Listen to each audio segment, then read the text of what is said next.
Los cromosomas son estructuras que se encuentran en el núcleo de la célula y transportan el ADN. La célula humana tiene 46 cromosomas organizados en pares. Cuando una célula posee el número completo de cromosomas, se la denomina célula haploide. En cambio, cuando contiene solo la mitad de cromosomas, se lo denomina célula diploide. Dentro de un cromosomas podemos encontrar gen, alelos y locus. Un gen es un fragmento de ADN. Alelo es la posibilidad de expresión de un gen, que puede ser dominante o recesivo. Locus es la ubicación definida de un alelo dentro de un cromosomas. Heterocigoto se refiere a haber heredado dos formas diferentes de un gen, uno de cada progenitor. Homocigoto es cuando se heredan dos formas idénticas de un gen en concreto del padre y de la madre. Fenotipo constituye los rasgos observables de un individuo, ya sea la altura, el color del pelo o el grupo sanguíneo. Genotipo, en cambio, es la contribución genética del fenotipo. Mitosis es cuando la célula duplica todo su contenido, incluyendo sus cromosomas, y se divide para formar dos células idénticas. Meiosis es un proceso de dos pasos que reduce el número de cromosomas a la mitad para formar espermatozoides y óvulos. Transcripción y traducción son procesos que la célula usa para elaborar todas las proteínas que el cuerpo necesita para funcionar a partir de la información almacenada en las secuencias de bases del ADN. Tenemos tres principios. Factores en parejas, que es cuando los caracteres genéticos están controlados por factores que se encuentran a pares en cada organismo. Dominancia, recesividad, cuando dos factores distintos, responsables de un carácter dado, se encuentran en un individuo y uno de los factores domina sobre el otro, que se denomina recesivo. Y segregación, que es cuando en la formación de los gametos los factores emparejados se separan o segregan al azar, de tal manera que cada gameto recibe uno u otro con igual de probabilidad. Genética 2. Genética no mendeliana. Es un patrón de herencia genética en el que los caracteres no se segregan de acuerdo con las leyes de Mendel, sino que se descubren otras características fenotípicas como el color de piel o el color de los ojos y que están influidas por muchos genes. Los alelos silvestres son los más frecuentes en la naturaleza, son normalmente dominantes y se utilizan como patrón para compararlos con otras mutaciones que se produzcan en un locus en concreto. Tenemos la interacción génica, que se usa para describir la idea de que varios genes influyen sobre una característica concreta. Tenemos en este grupo la epistasia, que es una interrupción, que es cuando la expresión de un gen o par de genes enmascara o modifica la expresión de un gen o par génico. Tenemos la pleiotropía, que es la expresión de un solo gen que tiene efectos múltiples.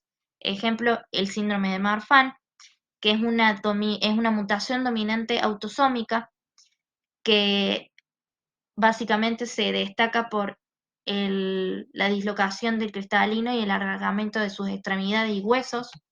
La epigenética, que es el conjunto de modificaciones que ocurren en los genes y que no se relaciona solamente con el material genético, sino que con la secuencia del ADN. Tenemos la dominancia incompleta, que es un patrón de herencia en el que un alelo no es completamente dominante sobre el otro. La codominancia, que es una expresión conjunta de ambos alelos en el heterocigoto, es un patrón de herencia que se manifiestan los dos caracteres a la vez. Tenemos grupo sanguíneo ABO, que son en donde hay alelos múltiples, donde hay tres alelos alternativos de un gen, se caracterizan por la presencia de antígenos en la superficie de estos glóbulos rojos y los antígenos pertenecen a la clase de los glucolípidos. Tenemos la mutación génica, que es un cambio en la secuencia del ADN y pueden producirse dentro de las regiones de un gen que codifica para la proteína o en otros sitios del ADN. Tenemos según células afectadas que pueden producirse en células somáticas o germinales. Acá ya pasamos a los síndromes de Cri-du-Chat o maullido de gato, que es una monosomía parcial donde se pierde una parte del cromosoma. Acá tenemos el síndrome de Down o trisomía del 21, el síndrome de Patau y el síndrome de Edwards. Embriología 1. Tras producirse la fecundación del óvulo, el cigoto empieza un periodo de segmentación, proceso de división celular. Al producirse 16 células, se forma la mórula, y mediante un proceso de compactación de las células se forma el blastocito. La implantación. El blastocito se implanta en la pared uterina y este sufre modificaciones produciendo un disco embrionario bilaminar formado por epiblasto e hipoblasto. La gastrulación.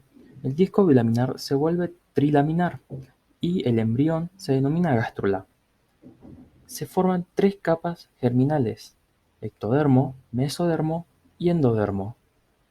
La notocorda es la estructura cilíndrica celular que recorre el eje longitudinal del embrión y actúa como soporte. Es el iniciador de las inducciones, transformaciones de las células no especializadas en tejidos y órganos. La inducción del sistema nervioso. Transformación del ectodermo dorsal, que recubre el proceso notocordal, en una placa gruesa de células epiteliales, que es la placa neural. Y la neurulación es el proceso de formación del tubo neural. Cuando dicho tubo adopta su configuración, se puede diferenciar la región del cerebro y la médula espinal. La región que conforma el cerebro sufre unas subdivisiones que son la base para la organización macroscópica del cerebro adulto. Embriología 2. Desarrollo embrionario somítico. Comprende del final de la tercera semana al final de la octava. Inicia el desarrollo de los segmentos corporales y todos los órganos internos. La apariencia del embrión cambia totalmente con el paso de las semanas. Plegamiento o tubulación del embrión. Este proceso sucede una vez concluida la gastrulación. Los extremos cefálico, caudal y los bordes laterales del disco embrionario se dirigen a una posición ventral cada vez más próxima entre sí. Durante este proceso, hay un rápido crecimiento del embrión que genera un incremento en la longitud craneocaudal y la disminución en el tamaño de la unión que tiene el embrión con el saco vitelino, y el amnios envuelve por completo el embrión. Morfología del embrión en la etapa embrionaria somítica. En esta etapa ocurre la morfogénesis de la mayoría de los órganos y segmentos del cuerpo. La evidencia del primer par de somitas da inicio a esta etapa. Sistema estomatognático. Unidad morfofuncional constituida por el conjunto de varias estructuras que se ligan de forma orgánica y funcionalmente con varios de los sistemas del cuerpo.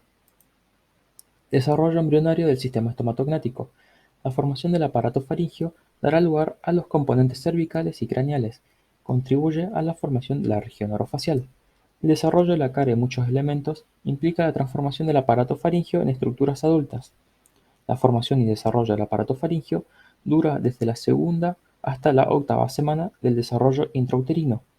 Este periodo es el de mayor vulnerabilidad. Cualquier agente teratogénico puede causar daño irreversible. Aparato faríngeo. Se denomina aparato branquial también debido a que hay una similitud entre el desarrollo de la cabeza y cuello de un embrión humano y de un embrión de pez. El aparato faríngeo también consta de arcos faringeos, bolsas faríngeas, surcos y membranas faríngeas, que todo esto en conjunto van a formar la cabeza y cuello. Los componentes del aparato faríngeo son un arco aórtico, un cartílago de soporte, componentes musculares que van a dar lugar a los músculos de la cabeza y cuello, un componente nervioso que va a inervar la mucosa y los músculos derivados de cada arco. Tenemos los arcos faríngeos, que se forman 6 bilateralmente a la faringe primitiva. El quinto sufre una involución y el sexto se convierte en el quinto. El componente cartilaginoso va a dar lugar a los cartílagos laringeos, como la epiglotis, cricoides y demás. Y los primeros 4 arcos están separados externamente a través de surcos faríngeos, hendiduras a cada lado, como se ven en la imagen. Tenemos acá los componentes de los arcos faríngeos, las bolsas faríngeas, que son estructuras diverticulosas. Hay 4 pares bien definidos de bolsas. Internamente se separan por compartimentos en forma de globo, como lo observamos en la imagen, y forman bolsas resultantes de la extensión del ectodermo. Tenemos la membrana faríngea, que son regiones en donde el ectodermo de los surcos faríngeos entra en contacto con el endodermo de las bolsas faríngeas. Hay 4, cada una compuesta por tejido ubicado entre una bolsa y un surco faríngeo. Y finalmente tenemos los surcos faríngeos, que son 4. A cada lado se separan externamente de los arcos faríngeos. El primer surco está situado entre el primero y el segundo del arco faríngeo. Ahí está marcado en la imagen.